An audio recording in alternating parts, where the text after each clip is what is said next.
When you're a famous artist, you are always being watched by the general public. So if you say or do the wrong thing, it's very possible you could lose everything you've ever worked for. Whether it's getting caught lip syncing or making some very controversial statements, we're going to be looking into some artists who ruined their careers on live TV. Starting off with Milli Vanilli. Milli Vanilli is a duo whose career was built on a lie, and they are probably the best example of this video. The two men, Rob and Fab, met at a dance seminar in Munich back in 1988. They quickly became friends as they shared common musical goals, so they began looking for work as backup dancers. They made a demo album that they released under a small German label, and they sold a few thousand copies. This demo was heard by a record producer named Frank Farian, who decided to invite them out to meet with them. Frank was in the process of creating what he called a star group, and he needed Rob and Fab to do it, but he needed more than just the two guys. The two, excited to sign a record deal and finally get out of poverty, quickly agreed to the multi-album contract he gave them with no understanding of what was inside of that contract. Little did they know that within that contract was something that stipulated that Rob and Fab would not be singing. At that moment in our lives,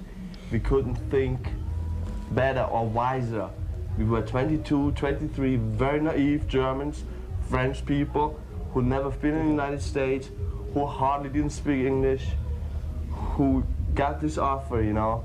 And I don't know if I would do it the same way, but probably maybe I would. When Frank invited them to the studio, he had them sing a song called Girl You Know It's True, and said he wasn't impressed by their singing. So the song they were originally singing was completed by studio singers. But since Frank had them sign the contract, he had full control over the two. He came up with the name Milli Vanilli and began his project. Rob said that at that point, they were pressured into going along with it since they had to pay back their record deal. Pretty quickly, the group began touring, lip-syncing to tracks that were already recorded by the studio singers. The main reason Frank recruited them was for their star image, their looks, their dancing, and their style. But the lip syncing was an issue for the two right away. Rob said he would ask Frank, when are we going to be allowed to give some artistic input? And he would say, yeah, but right now we need you to go out and do promotion. Of course you'll get to do it, just work with us. Their first song, Girl You Know It's True, the song he had the two sing when he signed them, was a hit in Germany. Then Frank began working on their debut album All or Nothing, which was released in 1988. Rob and Fab said they realized at this point that they would never have their voices on a Milli Vanilli song, but they were strung along by Frank with fake promises, along with the pressure of having a record contract dangled over their heads. Their album was released in North America with 5 songs hitting the Billboard Hot 100. 3 of these songs actually made it to number 1, and by 1990, the album was 6 times platinum. It even went diamond in Canada. Then at the 32nd Grammy Awards in 1990, they won their first and last Grammy for Best New Artist. Milli Vanilli was on top of the world. They finally had the fame they wanted. But it wasn't the way they wanted it, and they knew it couldn't last. For a while, fans had been skeptical of whether or not Milli Vanilli were actually singing their own songs, because when they did interviews, their English wasn't that great, which had people second guessing whether or not they were the ones singing. But it all came crashing down in July of 1989, when Milli Vanilli was caught in the act at an MTV Arena tour when their vocal track glitched and kept repeating. And this is true. Girl, you know it's girl, you know it's girl, you know it's girl, you know it's girl, you know it's girl, you know it's girl, you know it's girl, you know. At that point, the lip-syncing rumors really picked up, and honestly, they easily could have been explained away with them saying they had a background track like many people do, but then other people began coming out and saying that Milli Vanilli was not the real singers. Background singer Charles Shaw wasn't credited in the American release of Milli Vanilli's album, so he claimed that he was one of 3 vocalists, adding fuel to the Milli Vanilli fire. Finally, after the statement from Charles Shaw and the botched performance, on November 14th of 1990, Frank said he fired the group and admitted that they didn't sing on any of their songs. Shortly after this, Milli Vanilli had a press conference where they had their Grammy revoked, which is the first and only time this has ever happened. During the press conference, they explained their side of the story and their experience with Frank, but unfortunately, since they were the face of Milli Vanilli, the public criticized them much more than their label and managers. They tried to release an album under the name Rob and Fab in 1993, but it completely flopped, performing just as well as their demo album years prior. The two were struggling, thinking that despite the lies, the public would understand them and give them a second chance. But unfortunately, that never happened. On top of that, Rob and Fab were in financial ruin following the Milli Vanilli scandal. So, you guys are going diamond and so forth. Hundreds of millions of dollars are being made. Yeah. You guys are doing these major tours, you guys are on TV, you guys have these singles. How much are you guys profiting yourselves by the time the first album is now done and the Grammys won and everything? I can't give you any precise number, but hear me out. He blocked everything because of the fights we had. So the only way we could make our money was on the road and tour in America. Because of their issues with Frank and their poor contract, Rob and Fab hardly made any money from Milli Vanilli. All of these terrible circumstances did not do well for their mental health, and Rob in particular began to struggle with drugs and started committing crimes. In a final attempt to get some relevancy back, the two swallowed their pride and tried to work with Frank again, but it was too late. They created an album called Back in Attack and were going to release it in 1998, but it was canceled after Rob's body was found in a hotel in Frankfurt, Germany. He had passed away at the age of 32 because of an overdose. The story of Milli Vanilli is a tragic one, especially because the man who was really to blame, Frank Farian, was able to make off with most of the money and much less of the criticism. In a similar situation to Milli Vanilli, Janet Jackson took most of the heat for an incident that was really out of her control. Janet Jackson is a very successful musician, actress, and of course is Michael Jackson's sister. Between her albums and movies, Jackson has done a lot of work in the industry, which led her to being invited to perform at the Super Bowl. When Super Bowl 38 came around,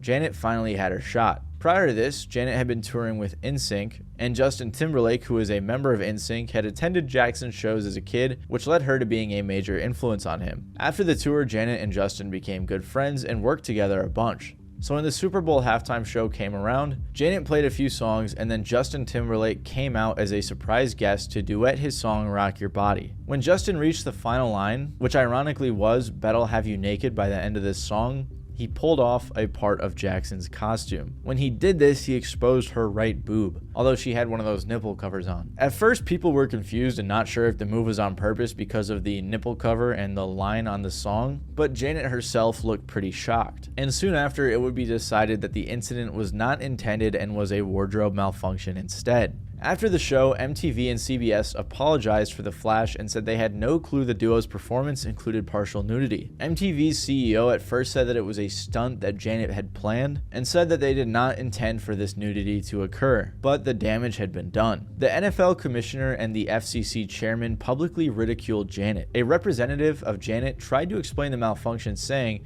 Justin Timberlake was only supposed to pull away the rubber to reveal a red lace bra, but the garment collapsed. CBS forced Jackson to release a public apology in which she explained the context and attempted to rectify the mistake. My decision to change the Super Bowl performance was actually made after the final rehearsal. MTV, CBS, the NFL had no knowledge of this whatsoever, and unfortunately, the whole thing went wrong in the end. I am really sorry if I offended anyone. That was truly not my intention. In a later interview, Janet said she felt humiliated that tens of millions of people saw her exposed, but she felt that the outrage was unjustified. What's funny is that some conspiracy theorists thought that this was a way that the media was trying to distract us from the real issue at hand, like the war in Iraq. Regardless, people were overreacting like crazy when this happened. Some media outlets even released edited versions of Jackson's apology to make it seem like the move was intentional. She said, "It's hard to believe that there's a war and famine going on in the world, and yet people made such a big deal about a breast. People said it was done intentionally to sell records. Do you know what? I have never pulled a stunt. Why would you do that and have your album come out 2 months later? It doesn't make sense." And many industry professionals came out in support of her. Also, they were calling it Nipplegate, just so you guys know. The Rolling Stone said, "For the FCC, Nipplegate provided an opportunity to restore order and flex whatever power they had left. Faced with lax broadcast standards for cable TV and satellite radio, as well as the absolute lawlessness of the internet, the FCC becomes hell-bent on preserving common decency and the family-friendly realm of network television. While the aftermath of Nipplegate starts to fade, the FCC will continue to carry its torch for the next half-decade." After the incident, the public reception was pretty bad, and the FCC got 540,000 complaints. The event prompted the FCC to conduct an investigation that was even discussed on the Senate floor. To be fair though, most of the discussion wasn't even about Nipplegate, but instead about basic aspects of the show like the music choice. At one point, a Tennessee banker filed a class action lawsuit lawsuit against Jackson and Justin Timberlake on behalf of all American citizens who watched the outrageous conduct. Eventually, though, the lawsuit was dropped. More stupid lawsuits came up, but like this one, they were all either dropped or denied. One advertiser, America Online, which sponsored the halftime show, demanded a $7.5 million refund. Because of Justin's line right before the incident, the FCC was able to ignore the context of the wardrobe malfunction and said that the accident was purposely done to shock. So the FCC fined Viacom $28,000 for all 20 of the CBS-owned stations, which totaled to around $500,000 and was the largest fine ever given at the time. During all of this, Janet received a ton of the blame and very little support. Viacom CEO blacklisted anything Janet Jackson on all of their networks, and she was barred from attending and uninvited to appear at the Grammys. Eventually, the Grammys allowed her to come back, but her, Justin, and numerous other celebrities were required to apologize and comment on the incident. All of this overshadowed the release of her 8th studio album, but regardless, it pushed through and somehow went platinum, selling over 3 million copies worldwide, and it received a Grammy nomination. So clearly her career wasn't ruined, but she got a ton of backlash. It's insane. And most people nowadays agree that Janet was treated extremely unfairly, especially when Justin was the one who ripped the thing off. Justin Timberlake, who like I said received little to no ridicule, said, "I wish I had supported Janet more. I am not sorry I apologized, but I wish I had been there more for Janet." This incident made Janet Jackson the most searched term, event, and image in internet history, as well as the most famous Super Bowl performance of all time. About a decade later, the former FCC chairman Michael Powell admitted that Jackson was treated unfairly. He said, "I think we've been removed from this long enough for me to tell you that I had to put my best version of outrage on that I could put on. Look, I think it was dumb to happen, and they knew the rules and were flirting with them.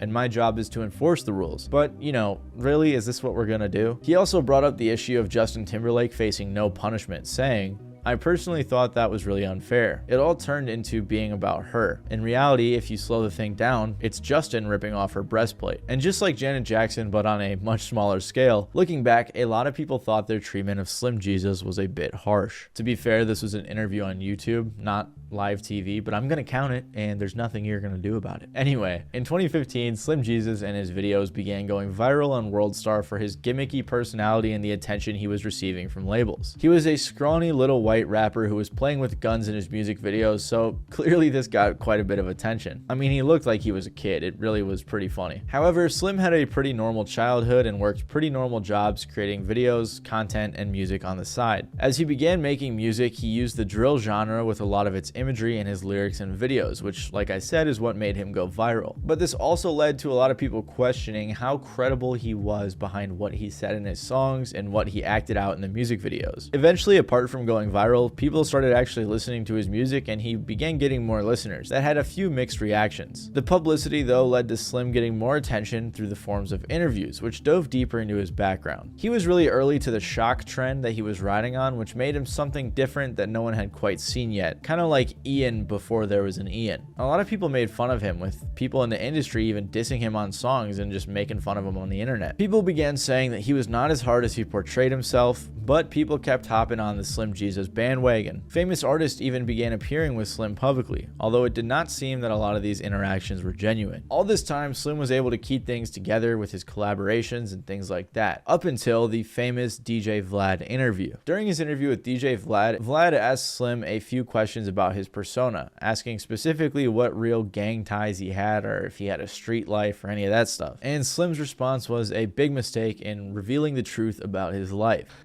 You know, when you listen to your music, there's a lot of street stories. Like, how involved were you streetwise in terms of streetwise? Like, I mean, for the most part on the street shit, like, I got homies that are in that shit, and I know people who are, and people around me. I mean, I haven't, like, I'm not out here catching bodies and shit, obviously. Like, I'm fucking smart, but, like, I mean, I know people, and I've been, you know, in some situations, but I'm not, like, out here fucking killing people. Do you have a criminal record at all? Nah, I'm He straight. explained that while he had been in some shaky situations and around some questionable people, he was just mimicking the genre he was a fan of. He denied the idea of having killed people, and when asked if he ever had a criminal record, he said no. This interview went super viral and now has around 6.5 million views on YouTube. Vlad even said it was the biggest interview he had ever done. Fans' reactions were interesting because a lot of people weren't that mad or surprised, but then on the other end, a lot of people were upset. People were even saying that it seemed like Vlad wasn't happy about what Slim was doing in the interview. After the interview, Slim's music still performed decently, with some songs getting millions of views, but it seemed like his momentum was slowing down. It was almost as if the mystique of, is this scrawny white kid really about what he's saying he's about, wore off, and then people just kind of thought he was a joke. A lot of listeners said it was hard to enjoy after knowing everything he rapped about was a lie. In a follow-up interview with Vlad, Slim took the seemingly humble route of doubling down, saying there was no point in lying and that it would only bring him problems. But you actually were the first rapper to come out from Jump and say, I don't live any of the stuff that I rap about. Yeah, right. Now, why did you decide to go that route? I mean, I figured like, I mean, for one, I just make music. Like, I don't really do this stuff, so obviously there's no point in lying about it. And also, lying about it is only gonna like bring me negative, nonsense. It's not gonna, bring anything positive in my view. So I just didn't see the point in lying about it, really. Even after all the controversy, record labels were still looking into signing him, but Slim also made the mistake of wanting to stay independent. The gimmick controversy consumed any bit of potential Slim seemed to have left, which led to a quick fall off. One of the final blows to Slim's career is when, on one of his first shows, he got checked by his own DJ, who snatched the mic from his hand and said, "Respect real hip-hop." I've covered gimmick rappers like Slim Jesus before and how that usually doesn't last too long, and I think Slim Jesus is a good example of that. Regardless, looking back, I think a lot of people think Slim got too much hate. They've even compared him to Lil Tecca, who openly admitted to lying in his Genius interviews. Took an airline, took one again, crashed a Ferrari, so I hopped in the Benz. I don't even drive. I don't even know how to drive.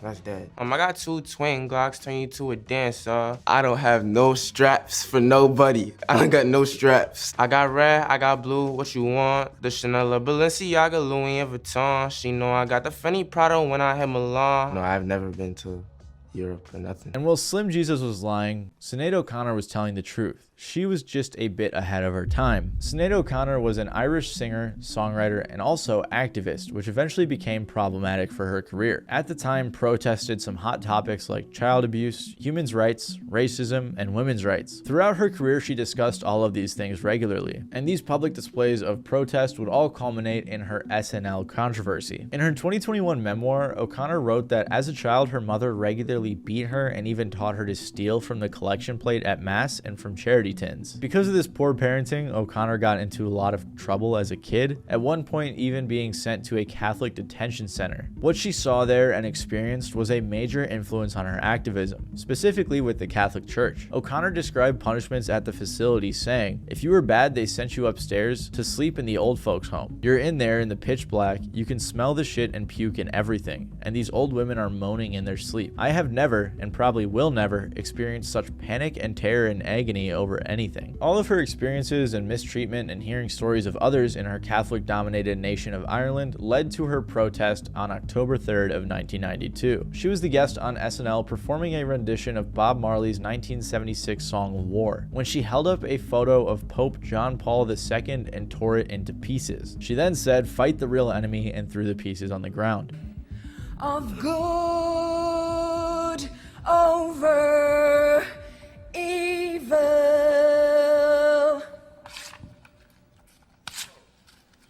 Fight the real enemy.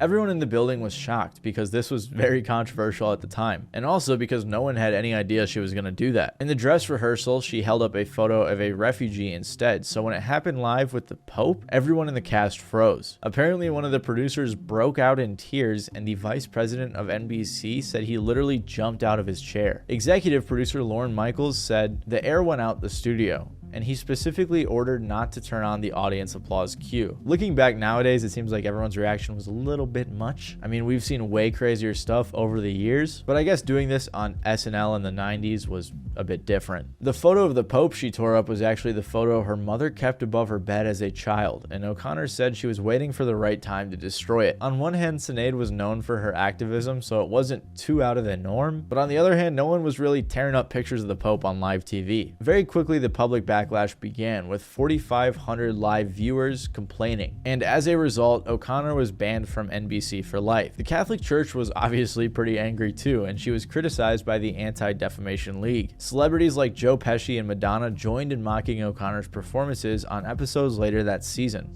On the show last week, Sinead O'Connor tore up a picture of the Pope, and I thought that was wrong. So I asked somebody to paste it back together. So we have that picture? There. Fight the real enemy!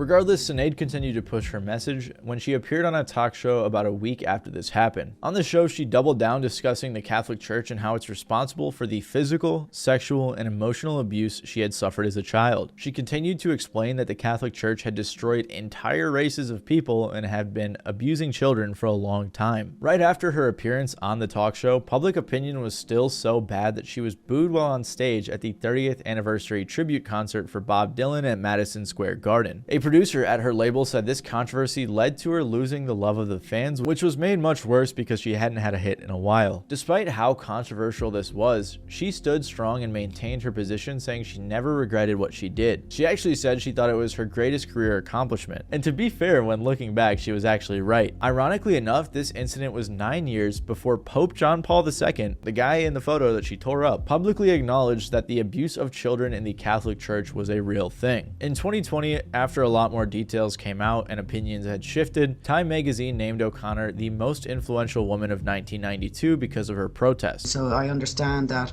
at the time I made that gesture, it was an abhorrent idea in America to suggest that a priest could be sexually molesting a child. So I don't have any, bad feelings or anything about it. I completely understand why people found that an abhorrent idea. One fan said the world was not ready for her. Still one of the most courageous and badass moments in music history. After passing away in 2023, O'Connor was nominated for induction into the Rock and Roll Hall of Fame, which goes to show that after all these years, most people realized that she was right to criticize the Catholic Church. And while Sinead got in trouble for her activism, DaBaby got in trouble for the exact opposite. DaBaby is probably one of the best examples of this in recent years, as he went on stage at Rolling Loud and said some crazy things. DaBaby has been in a multitude of controversies throughout his career, one of the biggest ones being when he shot and killed a man in Walmart. The case was dropped as he claimed self-defense, but he also got a little flack for using the news segment where they covered the shooting in one of his music videos. However, after that, DaBaby began killing it, no pun intended, in 2019 and 2020. He released songs like Shug, Rockstar, Bop, and many more. He was dominating the radio and had multiple hits on his hands. He was doing features with people like Jack Harlow, Pop Smoke, Chance the Rapper, J. Cole, and many more, solidifying himself as one of the hardest rappers out. But then at a live show, his career took a turn for the worse. On the last day of Rolling Loud Miami in 2021, DaBaby for some strange reason decided to start ranting about AIDS and gay dudes. You didn't show up today with HIV, AIDS, any of them deadly sexually transmitted diseases that'll make you die in 2-3 weeks. Put a cell phone light in the air.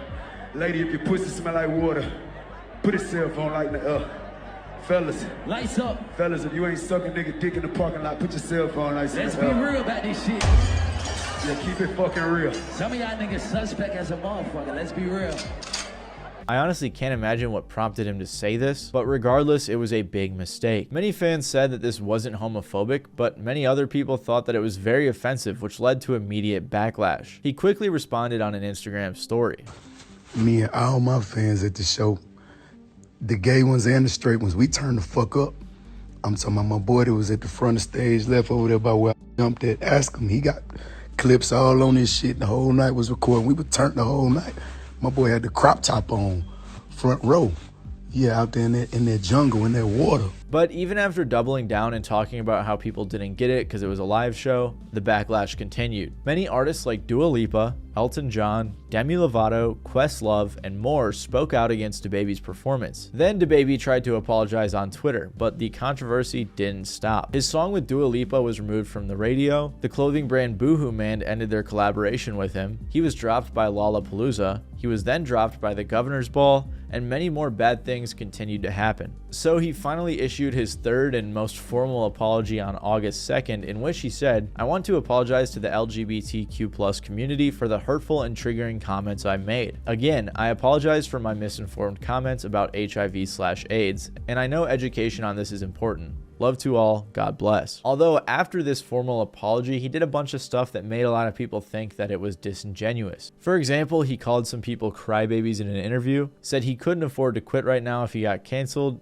and he deleted his apology. Because of all this, he lost out on a ton of opportunities, and the Rolling Loud performance was definitely one of the biggest blows to DaBaby's career. But he didn't stop there. He had a very public beef with his girlfriend Danny Lay, he fought her brother at a bowling alley, got curved when trying to kiss a fan, and then it happened again a month later. He shot an intruder at his house and punched his own artist Wisdom. It all culminated when in August of 2022, he had to cancel a show in New Orleans because apparently he only sold 500 tickets in a 14,000 capacity venue. It was pretty embarrassing, and it had everyone saying that he fell off. His last real hit was in 2020 with the song Rockstar, and he hasn't had one since then. I also want to point out that this probably didn't help, but a lot of people were saying that he had the same flow on every single song and that every song sounded the same, so that clearly did not help his career. DaBaby is still around doing freestyles and dropping songs these days, but his career is clearly nowhere near what it once was. And right now fans are wondering if he'll ever be able to bounce back. Similar to the people in this video, there are a bunch of other artists who ruin their careers with one album. So if that sounds interesting, make sure to click the video that's on screen right now.